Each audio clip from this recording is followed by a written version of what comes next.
Hitler शाही कानून के विरोध में देश की जनता अब रोडों पे नजर आने लगी है।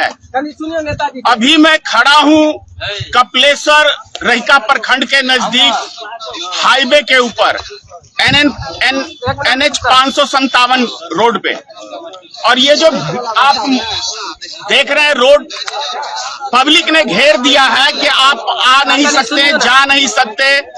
क्यों नहीं? बहुत देर कर दी।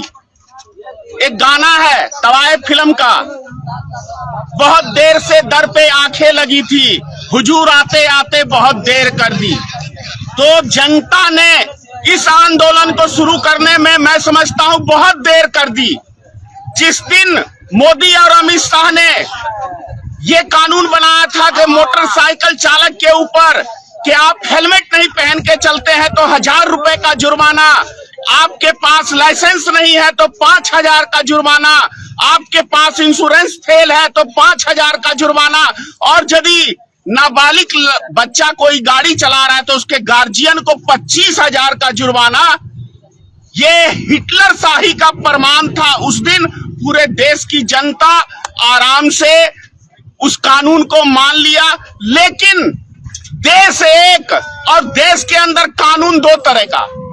गुजरातियों पे कोई कानून लागू नहीं होता है, वहां कोई हेलमेट नहीं पूछताछ होती है। 4 चक्का आप लेके जा रहे हैं गुजरात के अंदर तो टोल टैक्स आपको नहीं लगता है। ये गुजरात में एक अलग से कानून है, यानी बिहार में अलग कानून और गुजरातियों के लिए सब चीज फ्री। मैंने गुजरात में जाके लाइव वीडियो बनाया था इसी के ऊपर। और अब जो मोदी सरकार एक कानून लेके आई है ड्राइवरों के लिए कि यदि आपकी गाड़ी से एक्सीडेंट होता है, चाहे वो मोटरसाइकिल हो, चाहे ऑटो हो, चाहे ट्रक ड्राइवर हो या बस ड्राइवर हो, उसको सजा 10 साल की। जो ड्राइवर 10,000 से लेके 15,000 की नौकरी करता है वो व्यक्ति कहां से देगा? 3 लाख का जुर्माना। और जो 10 साल वो जेल में काटेंगे तो उसके बाल बच्चे क्या अमित शाह और नरेंद्र मोदी के घर पे जाएंगे गुजारा करने के लिए? मैं शुरू से कहता हूं कि सत्ता किसी भी व्यक्ति को सिर्फ 5 साल के लिए देनी चाहिए, क्योंकि उसके बाद यदि ज्यादा आप बैठाते हैं तो उसका घमंड जो है 7वें आसमान पे चढ़ जाता है, माथे पे चढ़ के आपको तांडव करता है, जैसे अमित शाह और मोदी अभी तांडव कर रहे हैं पूरे देश की जनता को। एक तरफ राम मंदिर का लॉलीपॉप दिखा रहे हैं पूरे देश की जनता को, और दूसरी तरफ ये काला कानून ला रहे हैं हर गरीब मजदूर को लूटने के लिए। किसान आंदोलन आप लोग को याद है ना? जी जी। 1 साल तक किसान हमारे देश के, हरियाणा के, पंजाब के, यूपी के रोड पे थे। 714 आदमियों की जान गई थी धरने में, लेकिन ये हिटलर का दिल नहीं पिघला, क्योंकि हिटलर के पास दिल था ही नहीं। वैसे मोदी और अमित शाह के पास दिल नहीं है। मोदी का तो कोई बाल बच्चा है नहीं, तो उसको पता कैसे चलेगा कि एक औलाद का दर्द कैसा है, एक पत्नी का सुख कैसा है या दुख कैसा है। माँ के साथ रहा नहीं। जो व्यक्ति निठल्ले की तरह, रंडुओं की तरह जीवन बिताया, वो व्यक्ति क्या जानने गया कि आम आदमी का दुख तकलीफ क्या है? तो मोदी अपने लिए जीता है, देश के लिए नहीं जीता है। अगर यदि आप थोड़ी देर के लिए सोच लीजिए, 22 जनवरी को अयोध्या में रामलला को लाने वाले, इससे पहले तो हम लोग राम को जानते ही नहीं थे। जानते थे? अब मोदी जी आए हैं तो राम को लाए हैं। और जो मर्यादा पुरुषोत्तम राम थे वो कौन थे भाई? आपने देखा होगा कि एक उंगली पकड़ के नरेंद्र मोदी राम को ले जा रहे हैं, यानी उसका बच्चा है नरेंद्र मोदी का रामचंद्र जी। ये मान लें, इससे बड़ा मजाक हमारे सनातन धर्म का किसी व्यक्ति ने नहीं उड़ाया जितना ये भारतीय जनता पार्टी अभी पूरे देश में सनातन धर्म का मजाक उड़ा रही है, मर्यादा पुरुषोत्तम राम का मजाक उड़ा रही है, एक मंदिर की आड़ में राजनीतिक रोटी सेकने का काम कर रही है। दूसरी तरफ ये देश में काला कानून लाके और पूरे देश की गरीब मजदूर जनता को लूटने का काम कर रही है।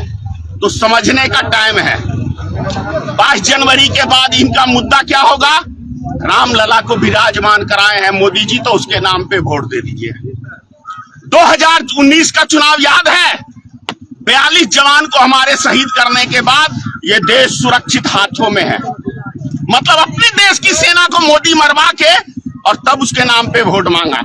2014 का चुनाव याद है आप सबको, गांधी मैदान में हमारे ही देश के भाई बहनों को बम फुड़वाए 14 गांधी मैदान में मोदी ने अपनी सभा में, और तब पूरे देश के अंदर एक लहर पैदा की। तो अब 2024 का चुनाव रामलला के ऊपर ये लड़ेंगे, इनके पास विकास का कोई मुद्दा नहीं रहेगा। और दूसरी ओर ये काला कानून लाके इस देश के नौजवानों को, उनके गार्जियनों को, अगर एक्सीडेंट किससे नहीं होता है, ऐसा गाड़ी चलाने वाला कोई व्यक्ति दुनिया में ऐसा नहीं होगा जिसके जीवन में कभी ना कभी कोई एक्सीडेंट ना हुआ हो, उससे चाहे छोटा या बड़ा। तो क्या सबको उठा के मोदी जी जेल में डाल देंगे? विचार तो यही हो रहा है सर।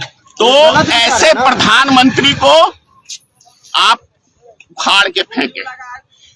महंगाई के नाम पे मोदी जी आए थे ना, 100 दिन में महंगाई कम करेंगे, 100 दिन में स्विच बैंक से हम काला धन वापसी लाएंगे, कुछ नहीं। यानी मोदी जी बोलते पहले यहां से और पिछवाड़े से निकाल देते हैं, ऐसा है सिस्टम।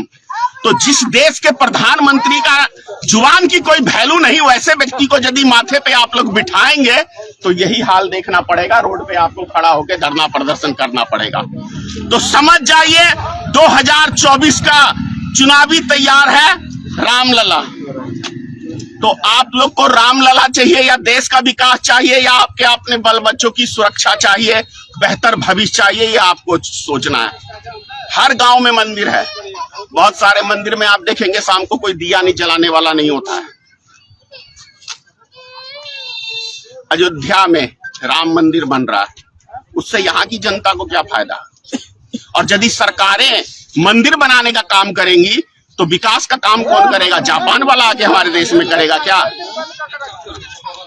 यहाँ चाहिए शिक्षा बेहतर, स्वास्थ्य बेहतर, इसके ऊपर सरकार को काम करना चाहिए। जो हमारे देश का सबसे नौजवान पीढ़ी है उसके लिए रोजगार के साधन ढूंढने चाहिए।